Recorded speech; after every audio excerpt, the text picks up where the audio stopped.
Do Senhor Jesus, estamos aqui mais uma vez. Nós vamos falar aqui sobre o ministério da pessoa de Jesus. E nesse ministério eu já começo a fazer uma pergunta: o obreiro, ele está aí para servir ou para ser servido? Qual é a finalidade do obreiro na casa de Deus? É isso que nós vamos estudar hoje, começando pelo ministério de Jesus e como ele agiu. Então fica aí conosco que nós vamos trazer uma palavra sobre isso. O obreiro veio para ser servido ou para servir? Nós estamos aqui para servir ou para ser servido? Então nós vamos falar sobre esse assunto e vamos começar com o ministério de Jesus. Bem, hoje nós vamos estar na lição de número 3 de jovem. Essa lição aqui, uma lição muito abençoada, e nós vamos tratar do ministério de Jesus, que vai ser uma comparação muito importante hoje para com o nosso ministério, tá bom?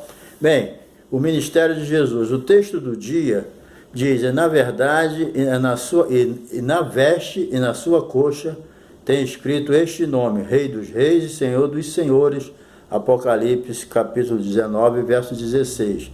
E assim, sendo o Senhor do universo, Jesus veio ao mundo para servir-nos, e fez isso através de um rico e abençoador ministério que possuía 3 grandes âmbitos: profético, sacerdotal e a realeza. Então, o nosso objetivo aqui é muito importante, é apresentar o ofício profético de Jesus e também demonstrar que, através do seu ofício sacerdotal, Jesus foi ao mesmo tempo oferta e ofertante, e concluir, que a realeza de Cristo exige de nós reconhecê-lo como superior a César. O nosso texto bíblico, ele se encontra em Hebreus capítulo 5, versículo de 1 a 10. Nós vamos entrar aqui já na lição, e eu quero só te fazer um convite, Você que está aí me dando a honra da tua presença, de estar nos assistindo aí, eu queria te fazer um convite. Se você ainda não se inscreveu, se inscreva aí no nosso canal, certo? Dá o seu like, compartilhe, não deixa de dar o toquinho aí no sininho para você receber novos vídeos. E se você ainda não se inscreveu, faça também uma visita aí, vê os vídeos que tem, tá? Você vai gostar muito. Além dos vídeos da Escola Dominical, nós temos muitos outros estudos e estamos colocando aí, tá bom? Então, é um prazer ter você aqui. E se você quiser dar uma força pra gente, eu vou ficar muito satisfeito. Dá o seu like e se inscreva, hein? Em nome de Jesus. Me ajuda aí. Bem, vamos lá. Vamos na introdução aqui. Bem, enquanto Jesus ele esteve aqui, ele exerceu um ministério de serviço. O ministério de Jesus, ele era considerado serviço, entendeu? Ele mesmo deixou isso bem claro, porque em uma certa ocasião ele desbancou todos aqueles que querem um ministério para uma questão de mordomia, Ele disse que o Filho do Homem, está em Mateus 20, 28, que o Filho do Homem não veio para ser servido, mas ele veio para servir. Então você veja que o exemplo de Jesus aqui é muito forte. Então isso aí é um princípio fundamental que a gente precisa levar em consideração, certo? Refletindo sobre a pessoa de Jesus. Se ele, sendo o que ele era, ele não veio para ser servido, ele veio para servir. Então isso é um exemplo muito grande para nós. Então, desde a época de Jesus, ainda hoje, muitas pessoas, infelizmente, acham que ser ministro, ser pastor, ser um obreiro na casa de Deus, entendeu? Acha que o ministério é uma mordomia, é ter mordomia, é ficar lá no púlpito, é mandar, é ser chefe. Muita gente tem essa ideia até hoje, entendeu? Ele acha que ser ministro é ter um conjunto de regalias que vai fazer com que ele seja melhor que os demais, que não são, entendeu? Enquanto que, de fato, um ministro do Evangelho, ele é um servo. Temos que ter essa consciência, que estamos aqui para servir. Jesus foi o maior diácono que já existiu nessa terra. Ele mesmo diz: eu não vim para servir. Palavra no grego, diácono. Entendeu? E muita gente tem até vergonha de ser diácono. né? Eu já ouvi alguns dizerem isso. Então, a gente deve tomar muito cuidado. Então, Jesus, ele esteve entre nós, serviu-nos como profeta, sacerdote, rei. Ele não teve o prestígio, isso aqui é muito importante, ele não teve o prestígio de um grande profeta, quando ele estava na terra, as honrarias de um sumo sacerdote e as regalias de um monarca. Pelo contrário, né? Ele assumiu para si apenas um conjunto de responsabilidades associadas a esses ministérios, para através da sua vida, né, ele poder realizar a ação mais espetacular da história. Qual foi? De nos amar radicalmente. Entendeu? Nós vamos ver que Jesus, ele trocou o trono pela cruz, aqui na terra. Ele trocou a coroa de ouro pela de espinho. Tudo isso por amor a gente. Por amor a nós. Por isso que nós estamos aqui, para servir. Não é para ser servido. Ministério é serviço. É trabalhar para o Senhor. Né? Então vamos lá. Vamos para o primeiro ofício aqui. O ofício de profeta. Jesus, ele cumpriu, né, aquilo que foi anunciado por Moisés. Moisés, quando ele estava lá no deserto, lá naquela batalha lá com o povo, né, ele profetizou que ia chegar um tempo que Deus levantaria um profeta semelhante a ele, entendeu? Que cumpriria toda a vontade de Deus. E chegou esse tempo, né? Jesus, quando surgiu, ele já foi um resultado de profecia. O Velho Testamento, ele vem paulatinamente, progressivamente, ele vem anunciando a pessoa de Jesus. Então, Jesus já foi um profeta. Moisés falou, um profeta semelhante a mim. É lógico que Jesus é superior a Moisés, né? Mas nos termos de profecia, Jesus, ele foi anunciado já no Velho Testamento. Então, Moisés, ele foi levantado para libertar o povo, né, do Egito. Ele foi tirado, o povo saiu do Egito, né, passou aqueles 40 anos lá no deserto. Moisés foi usado para isso. Mas Jesus, ele não veio para salvar uma nação. Ele não veio para tirar uma nação de uma terra para outra. Jesus, ele veio salvar a humanidade do império da morte. Satanás estava no comando aí.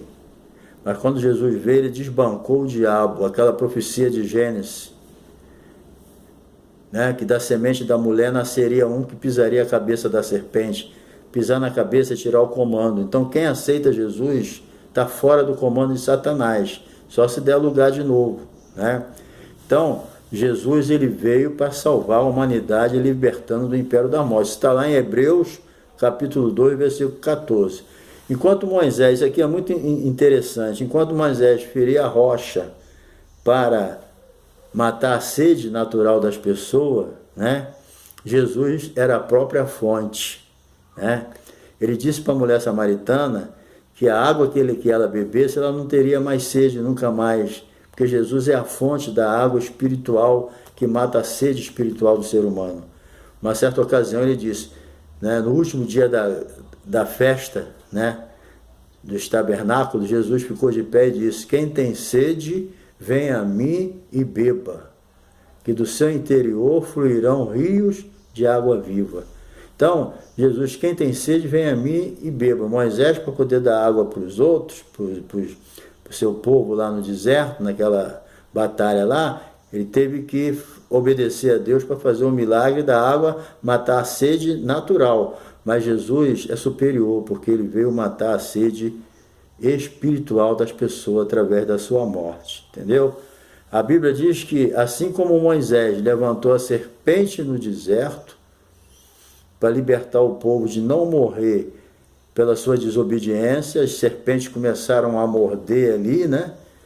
E matar muita gente. Então Deus mandou Moisés fazer uma serpente de bronze e ele disse, né? E Jesus repetiu aqui, quem olhasse para a serpente não morreria.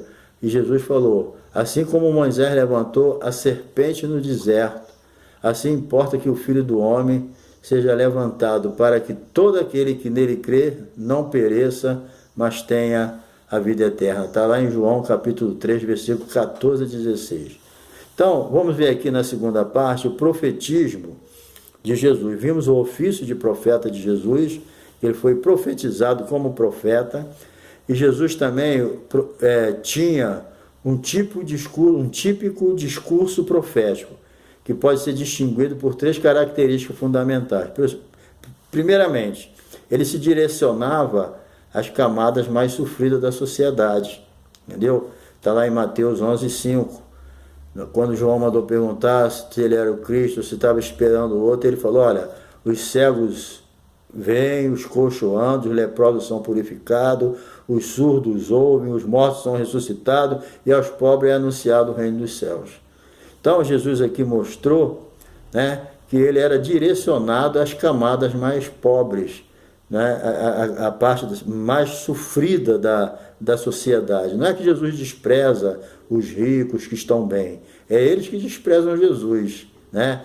Então, vinde a mim todos vós que estáis cansados e oprimidos. Então Jesus está de braços abertos para todo mundo, né? Mas ele se dirigiu à camada mais sofrida porque é aquela que busca ele, né? E aos pobres é anunciado o reino dos céus, o evangelho.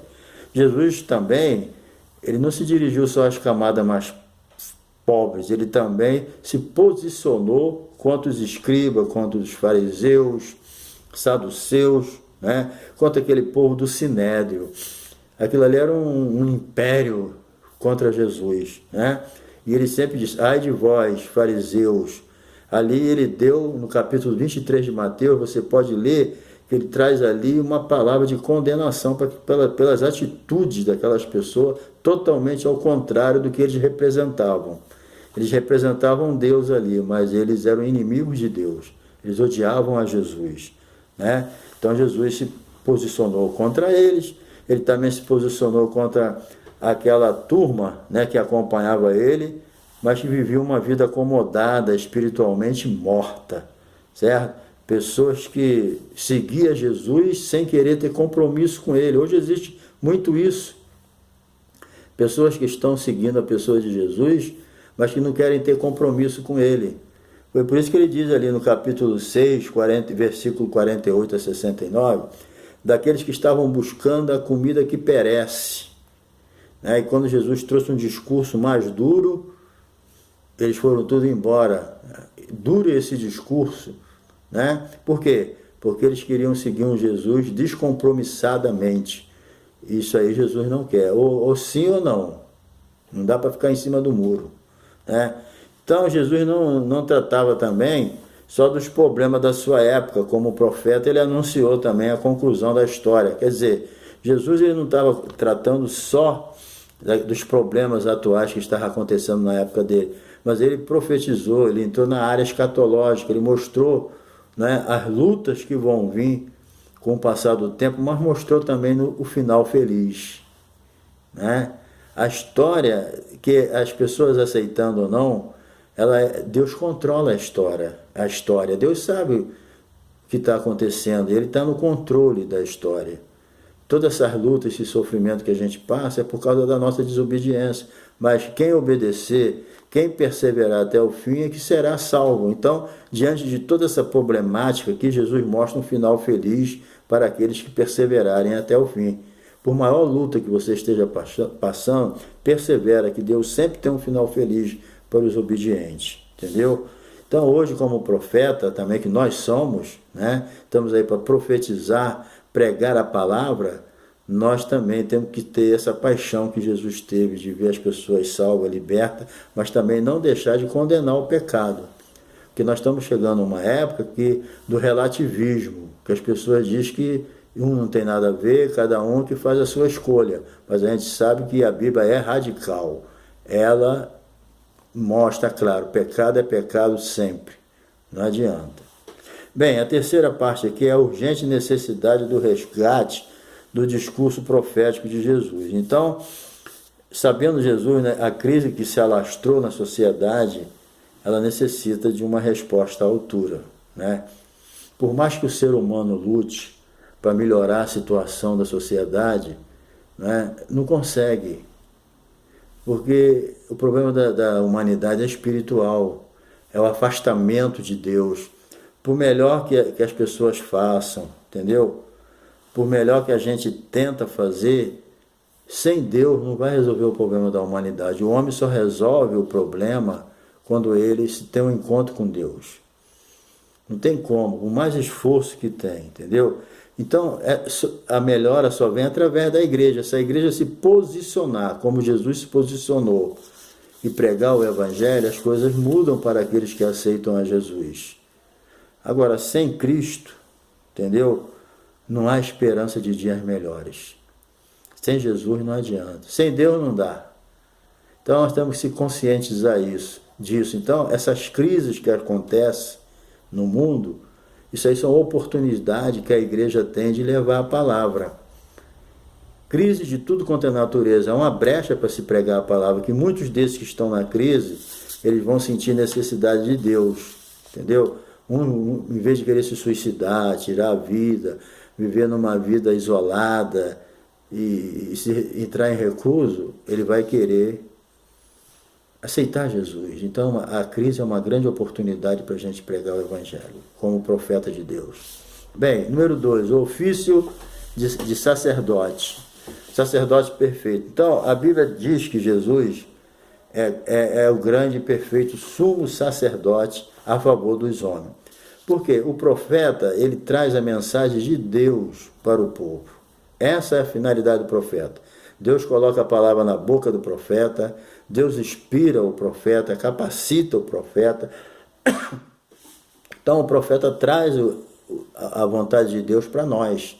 Então as pessoas passam a conhecer a vontade de Deus através da pregação da mensagem que o profeta recebe de Deus e entrega para o povo. Agora o sacerdote é diferente.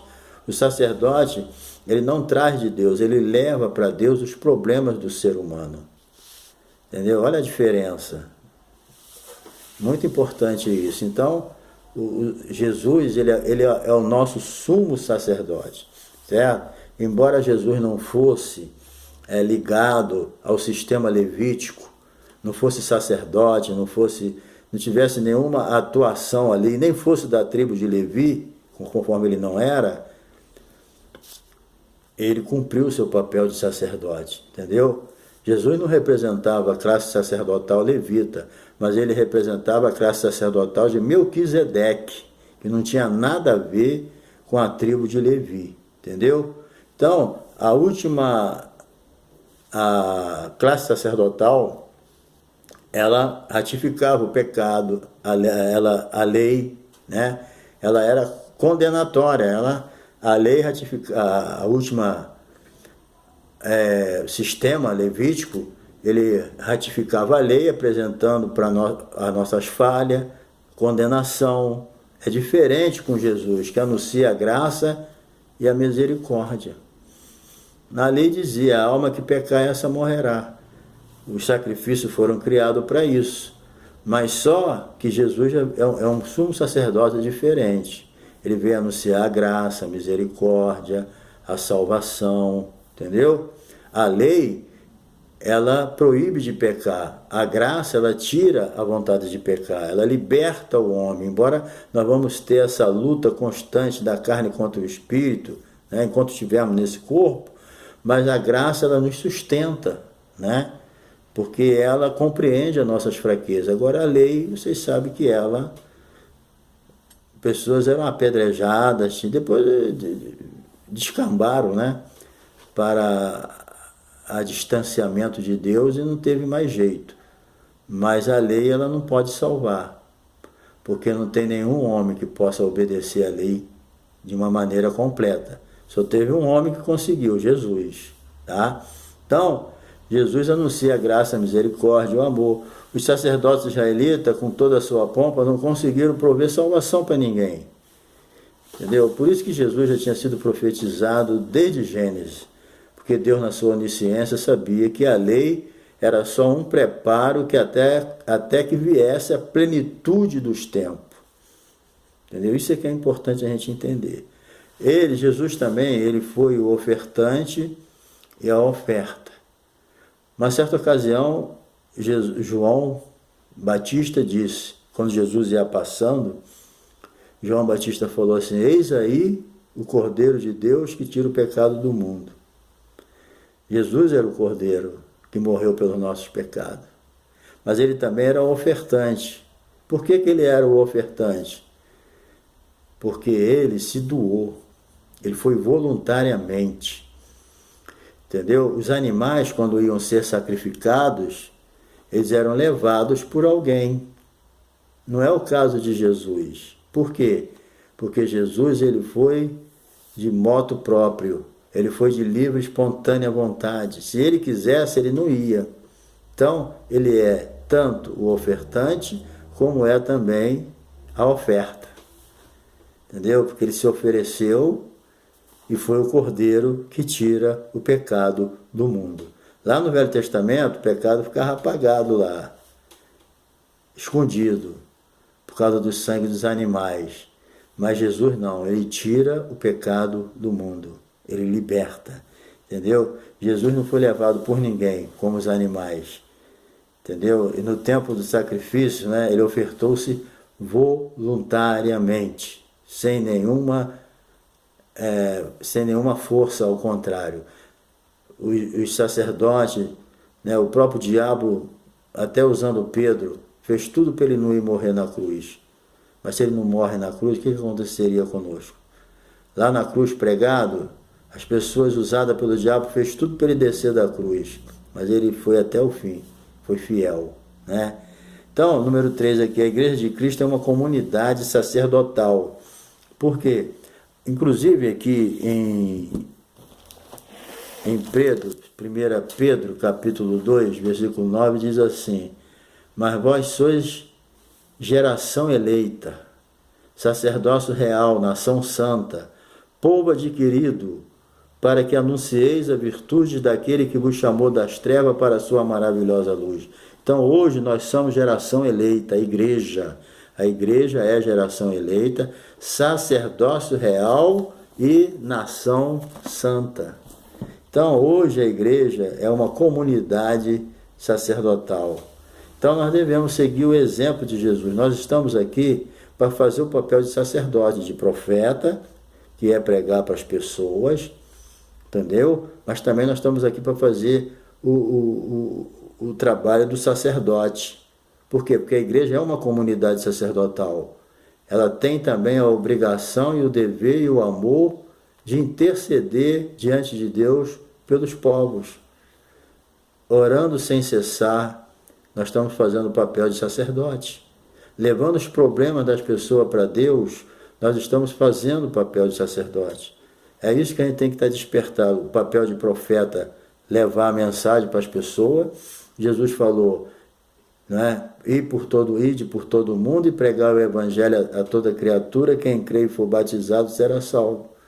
Então esse é o papel do pregador, é o papel do profeta. Mas o do sacerdote é também levar os problemas das pessoas para Deus. Orar pelas pessoas, orar para Deus libertar, orar para Deus salvar, orar para Deus renovar, para Deus levantar os caídos, fortalecer os fracos. Tudo isso é levar os problemas das pessoas para Deus. Isso aí é o papel do sacerdote, tá? Bem, agora nós vamos ver aqui que nós temos que prestar a Deus um sacrifício de louvor. Esse é o nosso sacrifício, né? O que é um sacrifício de louvor? É você se doar para Deus. Sacrifícios agradáveis ao Senhor são um espírito quebrantado. Ninguém que não esteja quebrantado, ele se doa para Deus. Você só vai se doar para Deus como um sacrifício vivo, santo e agradável, se você estiver com o teu coração quebrantado. Coração duro não se entrega para Deus, não se doa. Então, mas quando você está com o seu coração quebrantado, você se doa para Deus, você se apresenta a Ele como um sacrifício vivo, santo e agradável a Deus, que é o nosso culto racional. Aí você se entrega na mão de Deus, você se doa, entendeu? Isso que é o sacrifício, entendeu? É o sacrifício de adoração e de louvor que a Bíblia exige da gente. Se doa para Deus primeiro e depois para a obra. Eis-me aqui, Senhor. Entendeu? Vamos para a última parte aqui. O ofício de rei. Bem, os sábios, quando Jesus nasceu, os sábios do Oriente vieram em busca daquele que seria o rei de Israel. Eles já sabiam disso, Deus já tinha revelado a eles, né? Também o povo, uma certa ocasião, entusiasmado, né, com os discursos de Jesus, com os milagres dos pães, multiplicação, eles queriam forçadamente proclamar Jesus a rei. Jesus saiu. E também, quando ele foi crucificado, colocaram lá, né, uma placa: Jesus, rei dos judeus. E é verdade mesmo, Jesus é rei, ele veio para reinar. Quando ele estava diante de Pilatos, Pilatos perguntou, né, a ele: vocês querem que eu mate o rei dos judeus, o vosso rei? O que o povo disse? Não, ele não é o nosso rei não, o nosso rei é César. O Quírios nosso não é Jesus não, é César. Né? O Pilato perguntou a ele: tu sabe que eu tenho poder para te tirar? Ele falou: tu não teria poder se de cima não fosse dado. Entendeu? E Jesus falou para ele: olha, você é o rei dos judeus? Pilato perguntou, ele falou: olha, o meu reino não é desse mundo. Porque se o meu reino fosse desse mundo, os meus súditos lutariam por mim. Mas o meu reino não é desse mundo. Pronto, ele deixou claro ali, sempre se apresentando como rei. Entendeu? Muita gente não presta atenção nisso. Ele, de uma forma sutil, ele se apresentou: eu sou rei, mas só que o meu reino não é desse mundo. E o meu reino não vai ser conquistado à espada. Meu reino vai ser conquistado primeiro no espiritual. Depois que eu libertar vocês do poder de Satanás, aí depois eu vou dominar tudo. Mas vai chegar o tempo. Não é agora. Não é desse jeito que as pessoas querem. E um grande pecado que os judeus cometeram foi quando ele falou: vocês querem que eu não sou culpado do sangue desse homem. Pilatos falou. Lavou as mãos e tudo. O que os judeus falaram? Que o sangue caia sobre nós e nossos filhos. Meu Deus, que idiotice. Que o sangue caia sobre nós e os nossos filhos. Que coisa maligna que eles fizeram, né? Ali eles cometeram o maior equívoco da história, o maior equívoco que eles cometeram ali quando eles trocaram Jesus por César. Eles chamaram César de Quírio, e o Quírio, o Senhor dos Senhores, é Jesus. Entendeu? Eles fizeram a pior besteira da vida dele. Eles rejeitaram o rei Jesus. E quando foi nos anos 70, Jerusalém foi completamente destruída, né, por causa dessas palavras, certo? Então, queridos, é importante os poderes mundanos, é importante o governo, entendeu? É importante respeitar as autoridades, entendeu? As autoridades políticas. Nós temos que respeitar o judiciário, nós temos que respeitar o legislativo, o executivo, entendeu?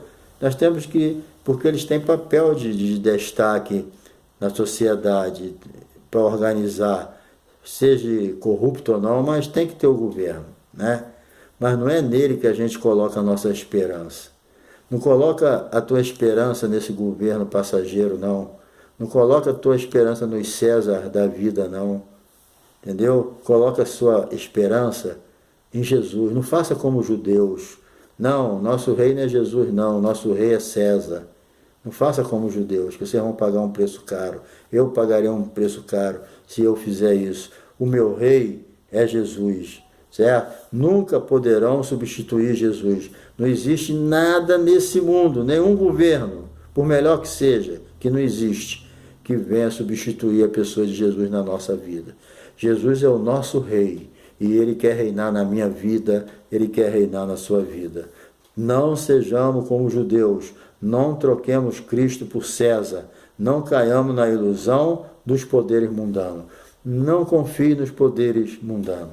A Bíblia diz: se o Senhor não edificar a casa, em vão trabalham os que edificam. Se o Senhor não guardar a cidade, em vão vigia a sentinela. Meu jovem, coloca a tua confiança em Deus. Não troca a confiança de Deus por ninguém. Entendeu? Faça como está lá em Provérbio 3,5. Confia no Senhor de todo o teu coração e não se estribes no seu próprio entendimento. Acabou. Confia no Senhor de todo o coração. Nós precisamos das coisas aqui na terra, mas a nossa confiança está em Deus, porque se Ele não edificar, não adianta. Se Ele não guardar, não adianta. Só Deus é que pode te guardar, só Deus é que você pode confiar nele. Então, que Deus te abençoe, querido.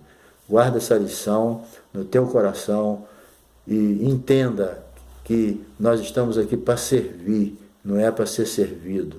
Entenda que nós temos o ministério de profeta, nós temos que pregar a palavra, nós temos o ministério de poder fazer o trabalho do sumo sacerdote, do sacerdote, que é levar os nossos problemas a Deus, mas sabendo que acima de tudo, o nosso verdadeiro profeta está no céu. Sabendo acima de tudo que o nosso sumo sacerdote, o Senhor Jesus, Ele está à direita de Deus, intercedendo por nós. Ele é o verdadeiro sumo sacerdote.